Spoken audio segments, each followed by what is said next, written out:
তুমি কি কখনো তোমার জীবনে এটা নিয়ে ভেবেছো? আমরা কতবার অনুভব করি যে সামনে আর কোনো পথ নেই, স্বপ্ন পূরণের জন্য এগিয়ে যাওয়া অসম্ভব। পথের চ্যালেঞ্জগুলো এত বড় মনে হয় যে আমরা হাল ছেড়ে দেওয়ার কথা ভাবতে শুরু করি। কিন্তু কষ্টগুলো কি আসলেই এত শক্তিশালী, নাকি আমাদের সাহস তার চেয়েও বেশি শক্তিশালী? এই গল্পটি তোমাকে সেই উত্তর দেবে। কিভাবে একজন সাধারণ মানুষ তার কঠোর পরিশ্রম ও আত্মবিশ্বাসের জোরে অসম্ভবকে সম্ভব করে তুলেছিল। এই গল্পটি কেবল একজন ব্যক্তির নয়, বরং স্বপ্ন দেখা প্রতিটি মানুষের জন্য।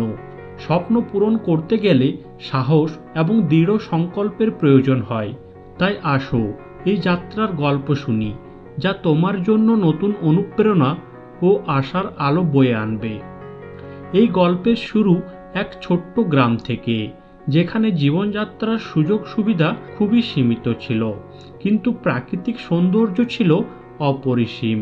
এই গ্রামের এক তরুণ ছিল অরূপ। অরূপ ছিল এক স্বপ্নবিলাসী যুবক, যে নিজের গ্রাম এবং দেশের জন্য কিছু করতে চেয়েছিল, কিন্তু দরিদ্র এবং অভাব তাকে বারবার বাধা দিয়েছে।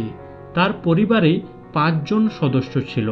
বাবা ছিলেন একজন কৃষক, যিনি সামান্য জমিতে কঠোর পরিশ্রম করতেন।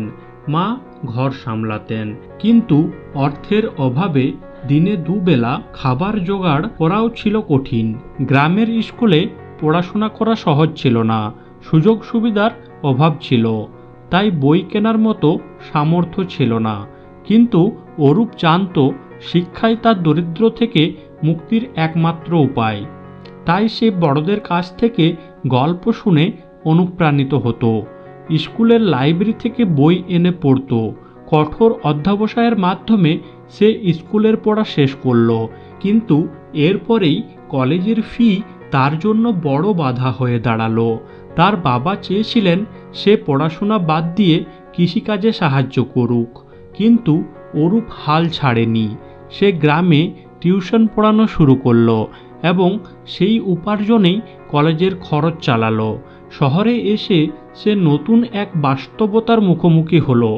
নগর জীবনের প্রতিযোগিতা, অপরিচিত পরিবেশ এবং কঠিন পরিস্থিতি। দিনের বেলা সে কলেজে পড়তো আর রাতে রেস্তোরাঁয় ওয়েটারের কাজ করত।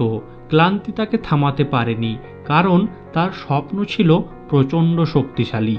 পরীক্ষার সময় সে রাত জেগে পড়াশোনা করত, কঠোর পরিশ্রম করত। অবশেষে কলেজের শেষ বর্ষে সে প্রথম স্থান অধিকার করল। এরপর সে জাতীয় স্তরে প্রতিযোগিতামূলক পরীক্ষায় অংশগ্রহণ করল। হাজার হাজার প্রতিযোগীর মধ্যে সে নিজের সীমিত সম্পদ ও অদম্য পরিশ্রমের জোরে সেরা স্থান অধিকার করল। এই সাফল্য তার জীবন বদলে দিল। এক নামী বহুজাতিক কোম্পানি তাকে চাকরির প্রস্তাব দিল। এটি তার স্বপ্ন পূরণের প্রথম ধাপ। প্রথম বেতনের টাকা থেকে সে তার বাবা মায়ের জন্য উপহার কিনল এবং গ্রামের শিশুদের জন্য একটি লাইব্রেরি তৈরি করল, যাতে তারা তার মতো বইয়ের অভাবে কষ্ট না পায়। অরূপ তার গ্রামের প্রথম ব্যক্তি হয়ে উঠল যে আন্তর্জাতিক স্বীকৃতি পেল। তার জীবন আমাদের শেখায় জীবনের পথ কখনোই সহজ নয়, কিন্তু যদি তুমি দৃঢ় সংকল্প, কঠোর পরিশ্রম এবং আত্মবিশ্বাস রাখো, তবে কোনো স্বপ্নই অসম্ভব নয়। প্রতিটি অন্ধকার রাতের পরে নতুন সূর্য ওঠে। এই গল্প যদি তোমাদের ভালো লেগে থাকে, তবে বন্ধুদের সাথে শেয়ার করো এবং চ্যানেলটি সাবস্ক্রাইব করো। দেখা হবে পরের অনুপ্রেরণামূলক গল্পে। ধন্যবাদ, ভালো থাকবেন।